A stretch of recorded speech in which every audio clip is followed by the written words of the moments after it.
deuxième notion, j'ai mis intelligence africaine de la foi. En fait, j'essaie à travers cette rubrique-là de faire d'ailleurs valoir un certain nombre de débats qui ont eu lieu dans l'histoire et en fait qu'on a finalement, c'est des points de désaccord en fait.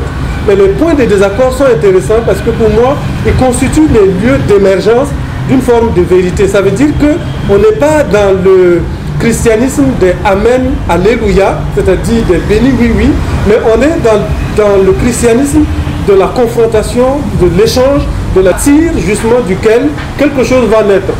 Il se trouve que si vous connaissez véritablement l'histoire, par exemple, du christianisme, tout s'est forgé vraiment au cœur des débats.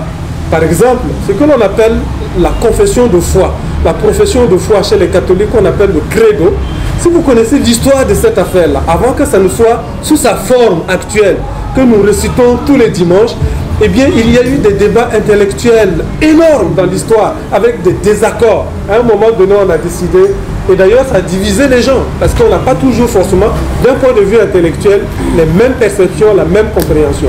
Donc, pour revenir à la question, par exemple, des pronoms, je suis dans une perspective proprement théologique. Ça veut dire que, d'un point de vue profond là, le fait de ne pas changer de nom quand je suis baptisé, ça ne change rien à la symbolique qui se cache derrière. Maintenant, derrière cette symbolique profonde-là, on a mis une autre symbolique qui est, si vous voulez, le revêtement culturel d'une tradition dite occidentale, parce que ça fonctionne comme ça.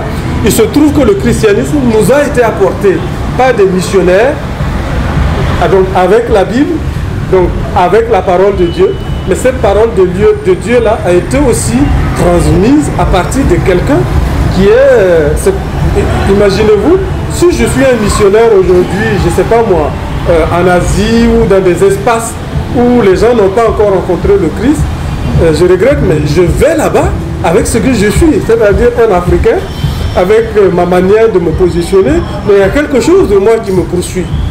Maintenant, par rapport à l'Occident, et c'est ça vraiment le grand débat qu'on devrait pouvoir susciter aujourd'hui, mais je trouve qu'il y a une paresse intellectuelle sur ce plan-là, aussi bien à l'intérieur de l'Église catholique que même globalement pour le christianisme.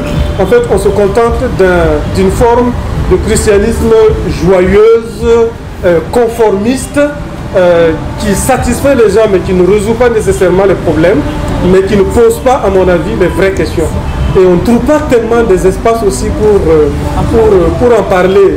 Bon, j'ai évoqué par exemple les papiers que moi je fais. J'ai écrit énormément sur les religions importées, sur le christianisme comme religion importée.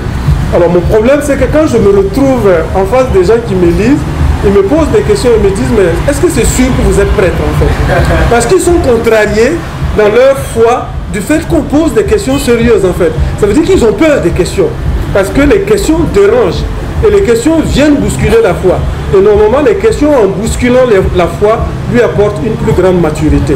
Donc c'est ça, en fait, la perception. Peut-être qu'il faut qu'on continue à remuer ça, mais on voit de plus en plus, par exemple, si vous allez au Niger, vous avez beaucoup de Nigériens, vous voyez, c'est un espace traditionnel, islamisé, mais vous avez des gens qui sont baptisés à la cathédrale de Niamey avec le nom de Moussa, voilà, ou des noms vraiment traditionnels, et ça pose pas de problème. Donc ça dépend maintenant de l'histoire et de la tradition.